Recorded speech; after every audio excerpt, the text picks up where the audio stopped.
మీరు డోరేమాన్ చూసారా? Of course ప్రతి ఒక్కరు చూసింటారు. అయితే జపాన్ లో 9 ఏళ్ల ఒక పిల్లోడున్నాడు. పేరు హిరోషి నోబితా. మామూలు పిల్లోడ్లానే ఉంటాడు. బట్ అతనికి ఒక రోగం ఉంది. పేరు స్కిడ్జోఫెర్నియా. ఈ రోగం ఉన్న వాళ్ళకి వింత వింత ఆలోచనలు వస్తాయి. ఒక పర్సన్ లేకుండా ఇమాజిన్ చేసుకోవడం లాంటివి చేస్తుంటారు. అందుకే నోబితాని పిచ్చోడు పిచ్చోడు అనేవారు. లాస్ట్ కి ఒక్క ఫ్రెండ్ కూడా మిగలలేదు. చాలా ఒంటరిగా అయిపోయాడు. ఆ ఒంటరితనం వల్లనే నోబితా ఇమాజినేషన్ లో డోరేమాన్ అనే క్యారెక్టర్ ని ఊహించుకునేవాడు. ఎప్పుడూ తోడుగా ఉండటానికి, మాట్లాడుకోవడానికి, గ్యాడ్జెట్స్ తో ఆడుకోవడానికి ఆల్ టైమ్ క్లోజ్ గా ఉండేవారు.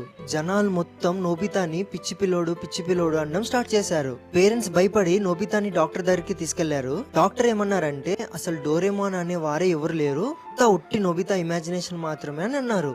చిన్న పిల్లోడు కదా, అసలు ఈ మాటలు తీసుకోలేకపోయాడు. ఆ బాధ తట్టుకోలేక లాస్ట్ కి నోబితా చనిపోయాడు.